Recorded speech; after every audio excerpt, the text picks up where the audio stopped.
Varun beverages limited, अगर आप stock market में इन्वेस्टिंग करते हैं तो इस कंपनी का नाम आपने सुना ही होगा, बिकॉज ये कंपनी एक तरीके से आपके घर घर में है या घर के पास वाली दुकान में आपको इसका प्रोडक्ट मिल जाएगा। नमस्कार दोस्तों, शुभम दिस साइड से भी रजिस्टर्ड रिसर्च एनालिस्ट। बात करेंगे आज वरुण बेवरेजेस लिमिटेड के ऊपर। याद दिलाता हूं, आज से 5 महीने पहले हमने इस वीडियो में बात करी थी जुलाई के अंदर कि वरुण बेवरेजेस लिमिटेड में क्या रह सकता है। तब हमारे लेवल्स कुछ अलग थे। फिर हमने अक्टूबर में फिर से एक बार रिव्यू किया, तब तक सितंबर के रिजल्ट नहीं आए थे, 10 अक्टूबर को रिव्यू किया था, तब हमारे व्यूज थोड़े और अलग हुए। और अभी की डेट में क्या व्यूज पूरे अलग हो रहे हैं, टाइम फॉर रिवर्सल आ चुका है, क्योंकि पहले हमारा व्यू नेगेटिव था। अभी देखते हैं कि हम इस वीडियो से क्या सीख सकते हैं, समझ सकते हैं। ध्यान रखिएगा, वीडियो किसी टाइप से कोई भी तरीके से बाय सेल होल्ड की रिकमेंडेशन नहीं है। ये वीडियो प्योरली एक एजुकेशन पर्पस के लिए, जिससे आप कुछ चीजें सीखें और समझें। मैं बिल्कुल नहीं चाहता कि आप इस वीडियो को बाय सेल के लिए देखें और फिर आपको किसी भी तरीके का कोई नुकसान हो जाए। तो आप इसको प्योरली एजुकेशन के लिए देखिए, अपनी लर्निंग के लिए और अपनी इंफॉर्मेशन के लिए देखिए। बाय से डिसीजन खुद लीजिए, आपने एडवाइस से बात करके ही आपको लेना है। और investment in securities market are always subject to market risk. आइए यहां पे वरुण बेवरेज दिख रहा होगा जैसे आपको कि 38% 39% करेक्ट हो चुका और काफी टाइम से कंसोलिडेट कर रहा है। पिछली कुछ अगर गिरावटें देखेंगे तो 23% रही लगभग। यहां पर जो ये गिरावट दिख रही है मुझे, ये आपको मैं जूम करके दिखाता हूं, लगभग 20% के आसपास रही। इससे पीछे की अगर हम गिरावट देखें तो वो लगभग 22% थी। उससे पीछे की गिरावट 22-23% थी। तो 23% एक बेंचमार्क बना हुआ था, but this time stock corrected bye more than 38% और अप्रोक्सीमेट 40%। लास्ट टाइम कोविड में 44% का करेक्शन था। सबसे पहले बिजनेस समझा देता हूं। हो सकता है बहुत से लोगों ने हमारा पुराना वीडियो नहीं देखा, तो एक बार आप बिजनेस समझ लीजिए। बाकी जिन्होंने देख रखा उनको तो पता ही है, मैं एक बार बिजनेस समझाना चाहूंगा। यहां पे आ जाइए। वरुण बेवरेज लार्जेस्ट बोटलर है पेप्सिको की नॉन एल्कोहलिक बेवरेजेस की आउटसाइड द यूएस। कंपनी करती क्या है? बॉटलिंग करेगी, मैन्युफैक्चरिंग, डिस्ट्रीब्यूशन, मार्केटिंग करेंगी किसकी? नॉन एल्कोहलिक बेवरेजेस, जिसको कि सीएसडी यानी कार्बोनेटेड सॉफ्ट ड्रिंक के नाम से जाना जाता है। नॉन कार्बोनेटेड ड्रिंक्स होती है, बॉटल्ड वाटर होते हैं अंडर पेप्सिको ब्रांड, पेप्सिको के अंदर के ब्रांड में, जिसमें Pepsi, Mountain Dew, Mirinda, 7 up, Tropicana, Aquafina सब आ जाते हैं। यानी कि पानी की बोतल भी आ चुकी है, आप मानो। इंटरनेशनल ऑपरेशंस करती है अफ्रीका में, साउथ एशिया में, खाली इंडिया में नहीं करती है, ध्यान रखना। Acquisition, strategic investment to expand the geographic presence. अब ये कहां पे हो रही है जियोग्राफिक प्रेजेंस? अब मैं आपको समझा देता हूं। बीईवी को मतलब बेवरेजेस कंपनी बनाई है इन्होंने इन साउथ अफ्रीका। एक्सपेंशन का काम चल रहा है, ये मैंने लास्ट वीडियो में भी आपको एक्सप्लेन किया हुआ है। आइए, जिनको नहीं पता है बिजनेस क्या है वो मैंने समझा दिया थोड़ा बहुत। थोड़ी सी इंफॉर्मेशन और देता हूं, यहां पे आप देख लीजिए। कंपनी का टोटल जो प्रोडक्ट वाइज ब्रेकअप है वो समझो। कार्बोनेटेड सॉफ्ट ड्रिंक से लगभग 75% रेवेन्यू कमाती है, यानी कि जो आप मिरिंडा, 7 अप, पेप्सी पीते हैं उससे 75% रेवेन्यू इस कंपनी की आती है। पैकेज ड्रिंकिंग वाटर से 18% और फ्रूट प्लस से 7%। अब ये जो मार्केट है इसमें कौन आ चुके हैं? हमारे रिलायंस आ चुका है। ये मैंने लास्ट वीडियो में बताया भी है, मैं रिपीट कर रहा हूं एक बार। अभी इंडिया में मानो इसका 100 रुपए का मार्केट है, तो उसमें से कोका कोला और पेप्सी जो है वो 90 रुपीज का मार्केट शेयर रखते हैं। कोका और पेप्सी, ओके। और पेप्सी जो है वो यहां पे वीबीएल जो है वो इसका काम करती है, पूरा का पूरा लगभग 90% काम वीबीएल कर रही है, ऐसा मानो।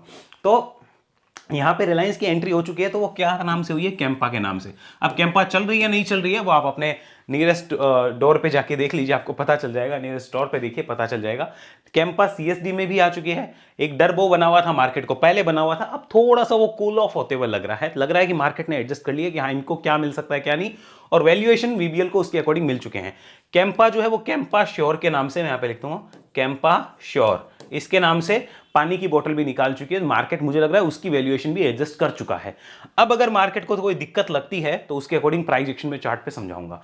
आइए, लोकेशन वाइज ब्रेकअप। इंडिया से लगभग 70% की रेवेन्यू कंपनी कमाती है, ये आपको ध्यान होना चाहिए, और रेस्ट ऑफ द वर्ल्ड से 31% की। अब इसको ब्रांड फॉर्मेट में समझ लो। जितनी कंपनी रेवेन्यू कमाती है, माउंटेन ड्यू से लगभग 45-47% की रेवेन्यू आती है, पेप्सी से 22% की, मिरिंडा से 17%, 7 अप से 10% और अदर्स जिसमें कि एक्वाफिना वगैरह वो आ गए हैं, या फ्रूट पल्प जूसेस वो आ गए, वहां से लगभग 4% की रेवेन्यू कंपनी कमाती है। तो मेजर सोर्स ऑफ इनकम है मिरिंडा, 7 अप, पेप्सी, मिरिंडा और माउंटेन ड्यू। ये चार्ट जो है मेजर सोर्स ऑफ इनकम है। अब आओ जरा एक बार चार्ट पे और फंडामेंटल्स पे चलते हैं।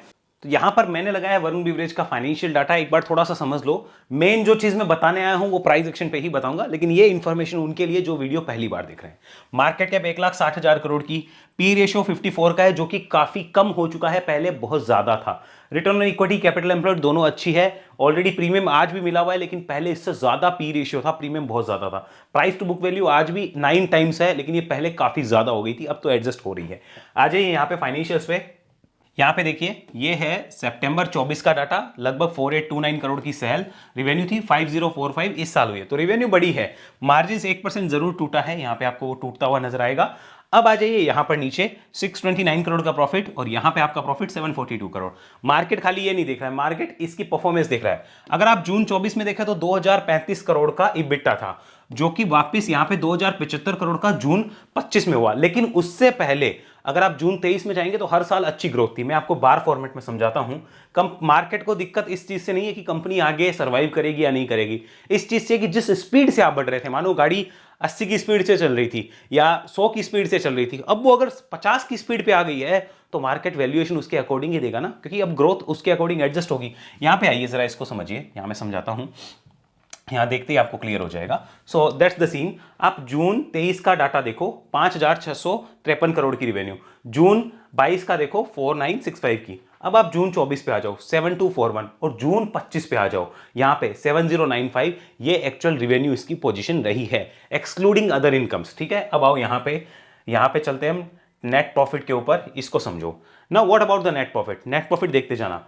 जून 22 में था 802 करोड़, जून यहां पे 23 में हो गया 1005 करोड़, जून 24 में जो नेट प्रॉफिट है वो 1262 करोड़ और यहां पे 25 में 1326 करोड़। तो अब अगर आप देखो तो ग्रोथ देखो, जो इतना बड़ा गैप चल रहा था ग्रोथ में, अगर आप इसको नोट करो, ये इतना बड़ा जून के अंदर वो सिर्फ इतना सा हो गया। सो यानी कि आपकी स्पीड कम हो गई तो मार्केट ने उसके अकॉर्डिंग आपके वैल्यूएशंस एडजस्ट कर दिए। एनुअल डाटा पे आइए, चीजें यहां समझ लीजिए। क्या ट्रेलिंग 12 मंथ में प्रॉफिट खराब है? नहीं, अच्छे हैं, लेकिन आपका देखो ग्रोथ का जो पैरामीटर वो थोड़ा सा जो है कम हो गया, स्क्वीज हो गया, तो वैल्यूएशन भी उसके अकॉर्डिंग जो है वो श्रिंक हो जाते हैं।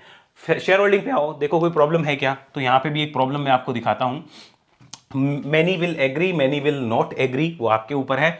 प्रमोटर्स की होल्डिंग मार्च 25 के बाद में घटी थी जून 25 में और फिर और घटी है भी सितंबर 25 में, तो प्रमोटर्स ने बेचा है। अब वो बेचा किनको है? देखो बेचा है वैसे तो एफआईआईज को और डीआईआईज को, पब्लिक के पास तो गया नहीं है, पब्लिक ने तो हटाया है और अदर्स में भी कम हुआ है। 9 लाख शेयर होल्डर्स है यहाँ पे, ये ध्यान रखना है अभी की डेट में, तो हाईली पब्लिक इंटरेस्टेड स्टॉक है, इसको नोट करना। अब मेन चीज पे आओ, ये बेसिक इंफॉर्मेशन थी। अब मेन चीज प्राइस एक्शन, सारी कहानी वहां आके स्टॉप हो जाएगी, सारी चीजें वहां आके रुक जाएगी। मेरे लिए फेवरेट पॉइंट है प्राइस एक्शन। यस, यहां पे आते हैं। So this is the price action. मैं वीकली चार्ट कन्वर्ट करूंगा और यहां पर आपको दिखाता हूं। सबसे पहले इसे नोट करिए, ये पॉइंट पे आ जाइए। सबसे पहले वीकली चार्ट को देख लीजिए क्या बोलता है। सो इसको जूम किया। अब एक चीज नोट करो, यहां से एक डाउन ट्रेंड की शुरुआत हुई थी, जो आपको दिख रहा होगा। जैसे मैं आपको ड्रॉ करके दिखाता हूं, ये वाला नोट करना। यहां से एक डाउन ट्रेंड की शुरुआत हुई थी, ये आपको दिख रहा होगा, प्रॉपर डाउन ट्रेंड। इसके नीचे क्लियर कट ब्रेकडाउन भी था और यहां पे 2-3 बार रेजिस्टेंस मिलना भी एक इंडिकेशन आया था कि कुछ ना कुछ हो सकता है, और एक डिस्ट्रीब्यूशन हो गया। यहां से स्टॉक निकला, नीचे आता है, ऊपर जाता है, नीचे आता है, ऊपर जाता है, नीचे ऊपर जाता है, फिर नीचे आता है। अब एक इंटरेस्टिंग चीज नोट करो, पहले सेलिंग प्रेशर कितना बड़ा था, वो और छोटा हुआ और छोटा हुआ, अब और छोटा हो गया। यानी कि बुल्स जो है वो थोड़ा थोड़ा स्ट्रेंथ दिखाना शुरू कर चुके हैं और बेयर्स की वीकनेस जो वो यहां दिख रही है। लेकिन क्या हमें ये कंफर्मेशन हो गए क्या? वो नहीं हुए। वो कैसे होंगे उसके लिए भी हमें समझना होगा। ये तो हमें पता चल गया कि वरुण बिवरेजेस जो है यहां पे सपोर्ट ले चुका है, बहुत अच्छी बात है। लेकिन क्या अप ट्रेंड आ गया? क्या कंफर्मेशन ये चाहिए, नहीं आया है।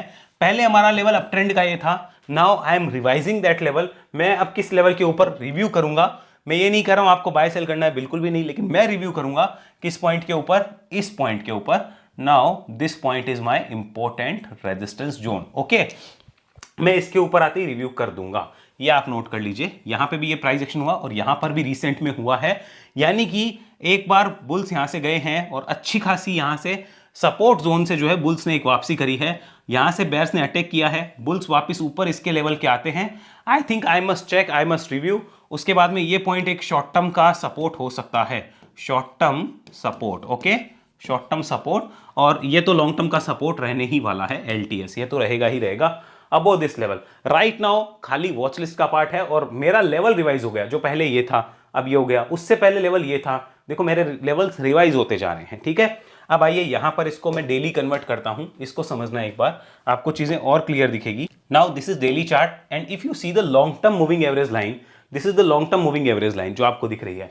आप कंटिन्यूअसली इसके नीचे सस्टेन कर रहे थे। For the very first time आप इसके पास आए हो, 2-3 अटेम्प्ट कर रहे हो कम टाइम पीरियड में। सो अगर इसके ऊपर अगर आप आ जाते हो, so you will also be able to cross a big resistance above the long term moving average line. So there will be double confirmation for me.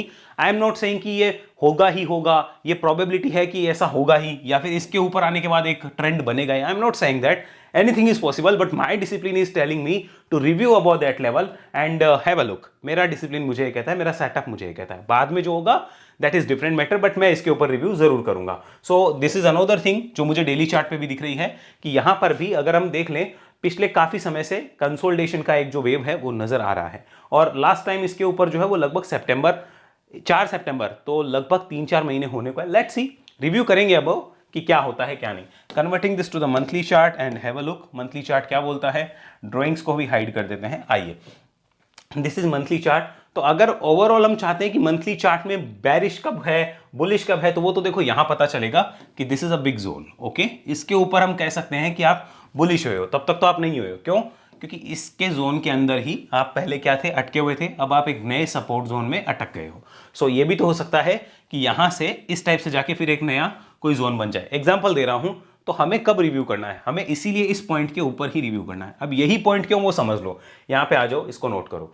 ये हमारा मंथली चार्ट. अब इस मंथली चार्ट में एक इंटरेस्टिंग चीज आपको क्या दिखेगी, रेड कैंडल्स है, बड़ी बड़ी रेड कैंडल्स आपको दिख रही है. यहां पे आओ, कोई भी यहां पे आपको देखो ऐसी कैंडल नहीं दिखेगी जहां पे इनसाइड कैंडल्स बनी हो, यानी कि गिरावट रुक गई हो. जैसे इनसाइड कैंडल्स का मतलब ये महीने का हाई, ये महीने पिछले 2 महीने से आप इनसाइड कैंडल्स बना रहे हो. अगर आप देखो तो एक इनसाइड कैंडल है. अब मैं ये नहीं कर रहा कि रिव्यू करना ही करना है, तेजी आएगी आएगी, बिल्कुल नहीं. रिव्यू इसके ऊपर इसलिए करना जरूरी है कि पहली बार ऐसी फॉर्मेशन हो रही है after fall.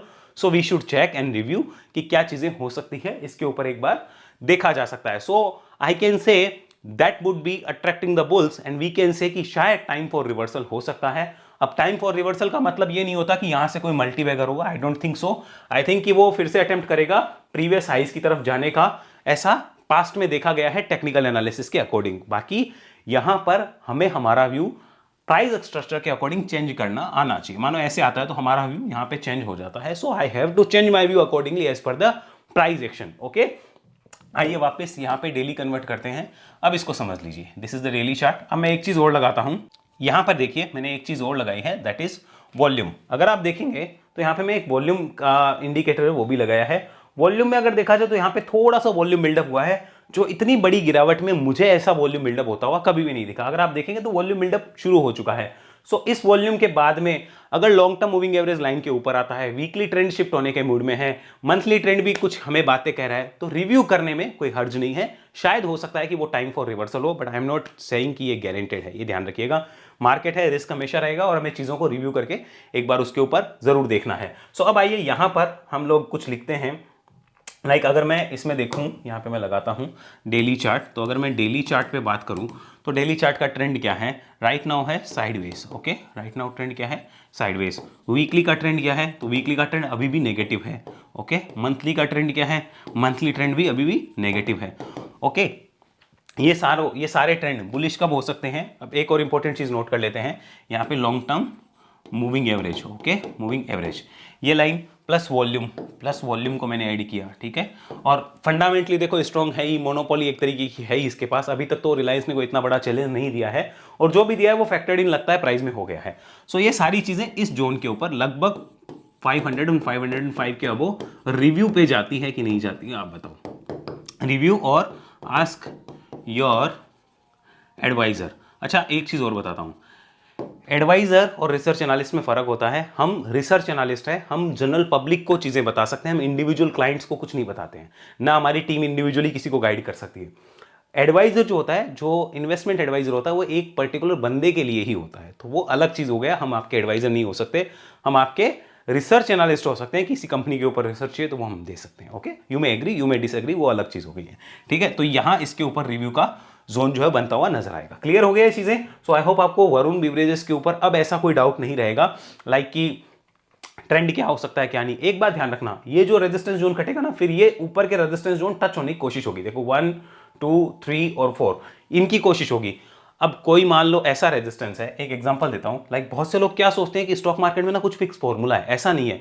Flexibility is the biggest formula here. अगर आप फ्लेक्सिबल हो as per the charts, as per the price action, आपके पास सबसे अच्छा फॉर्मूला है। जैसे मानो यहां से हम एक इमेजिन करते हैं, प्राइस ने इस तरीके से मूव किया, इस रेजिस्टेंस पे आया, चलो बहुत बढ़िया बात है। कई ट्रेडर्स होते हैं स्विंग वाले, को यहाँ देखेंगे, फिर इस पे भी आ गया, बहुत अच्छी बात है, चलो यहाँ से ऐसे आया, फिर इस पे भी आ गया, ठीक है, चलो बहुत अच्छी बात है। अब यहाँ से अगर वो नीचे आने लगा समझो, तो वहां पे शॉर्ट टर्म और लॉन्ग टर्म अलग अलग TSLs होते हैं जो डिफाइंड होने चाहिए पहले से, अगर नहीं है तो प्रॉब्लम हो सकती है। क्लियर?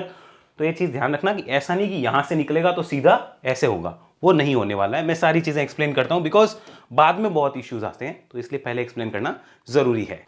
सो मेरी उम्मीद होगी आपको सारी एनालिसिस समझ आ गई होगी, और किसी टाइप से अगर कोई डाउट हो कमेंट बॉक्स में आप जरूर लिख सकते हैं। बट प्लीज रिमेंबर, हम कोई बाय सेल रिकमेंडेशन नहीं देंगे, हम सिर्फ आपको गाइड कर सकते हैं कि किस तरह से हम चीज़ों को सीख सकते हैं, हमारा फोकस ही उसके ऊपर रहेगा।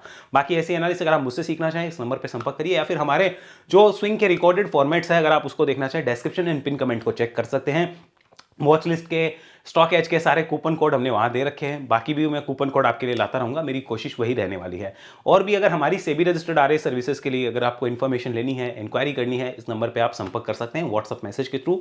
हमारा सारा कम्युनिकेशन राइटिंग में होता है, कोई कॉलिंग पे बात नहीं होती है। अगले वीडियो मिलेंगे, तब तक के लिए धन्यवाद। जय हिंद, जय भारत।